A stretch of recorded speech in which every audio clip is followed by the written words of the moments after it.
where the first day of the government shutdown has begun. On the west front of the capital, a place usually filled with thousands of visitors each day, the scene today is strikingly different. The familiar hustle of tourists has been replaced by quiet and uncertainty. The grand entrance of the capital now bears a stark sign that reads, "Closed until further notice." The reason for this closure is not a security threat or natural disaster. It is the result of a political deadlock that unfolded at midnight when Democrats rejected a temporary funding bill passed by the Republican-led House of Representatives. The government officially shut down, leaving hundreds of thousands of federal workers facing furloughs and halting many essential services. The Republican leadership gathered this morning for a joint press conference to address the crisis.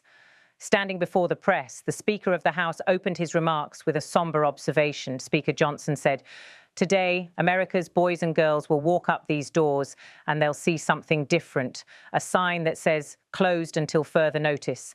And that's because at midnight, Democrats followed through on their threat to shut down the United States government." He explained the immediate consequences. Nearly half of the civilian federal workforce is being sent home without pay. Troops and Border Patrol agents will continue to work, but will do so without paychecks for the time being. Critical programs such as food assistance, veterans benefits, and vital support for women and children have been disrupted. Johnson emphasized, "Thankfully, President Trump is trying to mitigate the damage as much as possible.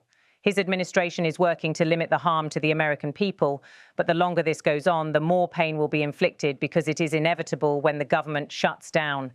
The Speaker blamed Democrats for the shutdown and accused them of choosing a political fight over responsible governance.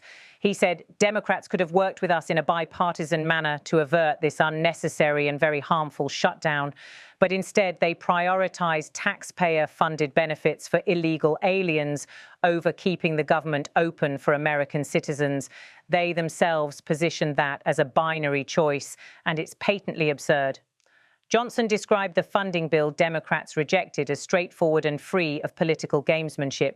He explained, "Democrats demanded in exchange for our simple, clean, 24-page bipartisan continuing resolution, the same one that Chuck Schumer and the Democrats voted for just a few months back in March, over $1.5 trillion in new federal spending paid for by hardworking American taxpayers simply for funding the government at current Biden-level spending levels. We are not going to do that. We can't do that. We won't do it." He went on to remind the press that the House had acted weeks ago. Johnson stressed almost 2 weeks ago, the House did our job. We passed a common-sense, non-partisan bill to keep the government open. Republicans did our job. We had one Democrat join us there, so it was bipartisan.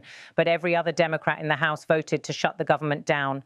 And last night, 44 Democrats in the Senate did the same thing. He argued that the short-term resolution would have provided 7 more weeks for both chambers of Congress to finalize long-term appropriations bills, a process already underway but unfinished before the September 30th fiscal deadline. Johnson added, "Democrats themselves have voted to pass a clean bipartisan CR just like this 13 times in the last few years. During the 4 years of the previous administration, 13 times this happened. Republicans did the responsible thing, even when we were in the minority, to keep the government open. And today should be no different." Frustration was evident in his voice as he underlined that the only thing that had changed was the occupant of the Oval Office. Johnson declared, "There is nothing new in this legislation. There's no poison pill. There's no partisan tricks. There's no gimmicks whatsoever. The only difference today is the man who is sitting in the Oval Office. Rather than work with President Trump and Republicans to get this job done, Democrats want to play political games with the lives and the livelihoods of Americans." Calling on Democrats to reconsider their position, he said, "There's still time for Democrats to pass this clean bipartisan bill that's sitting before them. I certainly pray they'll come to their senses soon, do the right and responsible thing." The Speaker then yielded the podium to Senate Republican leader Jonathan, who echoed the same message of unity and urgency. Leader Jonathan said, "Unfortunately, we are here this morning in a government shutdown that Democrats wanted.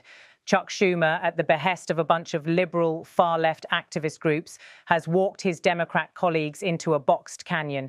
There's no way out, folks. There's no way out. This could have been avoided. It's totally unavoidable." Holding up a copy of the funding bill, Jonathan insisted that it was as straightforward as possible. He asked, "Does this look partisan? Does this look dirty to you? 24 pages to fund the government, nothing more, nothing less, nothing else. The House kept it simple. We kept it simple in the Senate.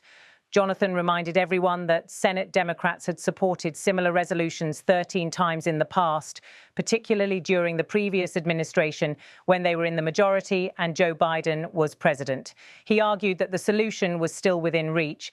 If they want it to end, vote with us to open up the government by voting this out of the Senate today, putting it on President Trump's desk, and he will sign it into law. Jonathan pointed out that some Democrats had already begun to break ranks. He said, what's interesting now is some of the Democrats are joining us. Our vote last night was a bipartisan vote. There were 3 Democrats that came over and voted with us because they know this strategy is a losing one, and it hurts the American people. He highlighted the stakes for ordinary citizens. Jonathan stressed, it's not about who wins or who loses or who gets blamed in all this. It's about the American people, and they have taken the American people hostage in a way that they think benefits them politically, but at the consequence and the cost of what's going to happen to the American families if this government shutdown continues. The Senate leader concluded with a direct call for action, urging Democrats to vote to reopen the government. Next, another key Republican voice stepped forward, characterizing the situation in stark terms. He said, today marks day 1 of the Schumer shutdown. As Speaker Johnson pointed out, this didn't need to happen. House Republicans came together weeks ago to prevent a government shutdown. We brought as straightforward of a bill as you can have to say, let's allow government to be funded for another 2 months while we negotiate our differences. Clearly, we have differences with Democrats right now. The Republican leader accused Democrats of shutting down the government to advance controversial policy priorities. He stated, one of the Democrat leaders confirmed yesterday that Democrats shut the government down to fund health care for illegal aliens. That is no way to hold the American people hostage over some far-left demand. He framed the dispute as not just about budget numbers, but about the country's direction. He said, we had an election in November where the country came together and said, let's send to Washington leaders who want to solve problems and get our country back on track. We've been working feverishly to do that and to get this country back on track, to get the economy moving, to lower inflation, to lower interest rates. And Democrats, just to appease their far-left radical base, have been voting no every step of the way. The leader warned that the public would soon demand a reversal. He emphasized, ultimately, the American people, I think, are going to get involved and demand that Chuck Schumer reverse course because it's not sustainable. The American people do not want to be held hostage to Chuck Schumer's radical demands to fund illegal healthcare and, oh, by the way, to cut and gut $50 billion out of rural hospitals. That's in the bill that Chuck Schumer filed as his alternative. That's outrageous. Returning to the core point, he underscored that the House-passed bill was designed to keep the government functioning while negotiations continued.